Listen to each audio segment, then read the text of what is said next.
আসসালামু আলাইকুম মালয়েশিয়া প্রবাসী ভাইগণ, আশা করি আপনার প্রত্যেকে ভালো আছেন। মালয়েশিয়া কলিং ভিসায় আর দালালের সুযোগ নেই। মালয়েশিয়ার 13টি খাতে নতুন কর্মী নিয়োগের ঘোষণা আসলো। চলুন খবরে বিস্তারিত জেনে নেওয়া যাক। প্রায় 2 বছর বন্ধ থাকার পর অবশেষে বিদেশি শ্রমিকদের জন্য কলিং ভিসা উন্মুক্ত করেছে মালয়েশিয়া সরকার। মঙ্গলবার 22শে আগস্ট দেশটি স্বরাষ্ট্র মন্ত্রণালয় ও মানব সম্পদ মন্ত্রণালয়ের যৌথ কমিটির বৈঠকে এই সিদ্ধান্ত নেওয়া হয়।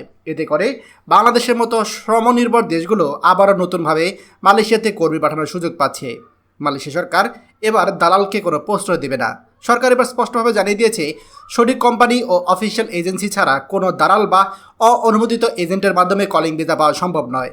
অতীতে দালালদের মাধ্যমে ভিসা জালিয়াতি, কর্মীদের হয়রানি ও অবৈধভাবে শ্রমিক প্রেরণের ঘটনা ঘটায় সরকার এবার কঠোর নিয়ন্ত্রণ আরোপ করেছে।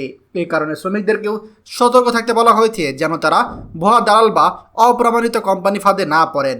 এখন নতুন করে কোন কোন খাতে শ্রমিক নিয়োগ হবে সেটা নিয়ে অনেকের মনে প্রশ্ন রয়েছে। মোট যে 13টি খাতে বিদেশি কর্মী নিয়োগের অনুমোদন দিয়েছে মালয়েশিয়া সরকার, এর মধ্যে কৃষি, বাগান, খনি ছাড়াও সার্ভিস সেক্টরে বিভিন্ন উপখাত রয়েছে। বিশেষভাবে অনুমোদিত খাতগুলো হচ্ছে কৃষি, বাগান, খনি, হোলসেল ও রিটেল ব্যবসা, land warehouse, security guard, metal ও scrap materials, restaurant, laundry, cargo, building কলিং ইত্যাদি। নির্মাণ খাতে এখান কড়াকড়ি আরোপ করবে মালয়েশিয়া সরকার। সবচেয়ে বড় পরিবর্তন এসেছে নির্মাণ খাতে। স্বরাষ্ট্রমন্ত্রী সাইফুদ্দিন নাসরুল ইসলাম জানিয়েছে, এবার থেকে শুধুমাত্র সরকারি প্রকল্পে নিয়োজিত কনস্ট্রাকশন কোম্পানিগুলোই বিদেশি শ্রমিক নিয়োগ করতে পারবে। সাধারণ বেসরকারি নির্মাণ সাইটের জন্য আর কোনো ভিসা ইস্যু করা হবে না। এই সিদ্ধান্তের মাধ্যমে একদিকে অবৈধ নির্মাণ শ্রমিক প্রবেশ বন্ধ হবে, অন্যদিকে সরকারি প্রকল্পগুলোতে দক্ষ ও অনুমোদিত শ্রমিক নিয়োগ নিশ্চিত হবে। এছাড়া উৎপাদন খাতে অগ্রাধিকার দেওয়া হচ্ছে। উৎপাদন বা ম্যানুফ্যাকচারিং খাতকে গুরুত্ব দিয়ে বলা হয়েছে, Malaysia investment development authority MIDA এর আওতায় নতুন বিনিয়োগ অগ্রাধিকারের ভিত্তিতে শ্রমিক নিয়োগ অনুমোদন করা হবে। এতে দেশটির শিল্প খাতে প্রবৃদ্ধি বাড়বে এবং বিদেশি বিনিয়োগ আকৃষ্ট হবে বলে আশা করা হচ্ছে।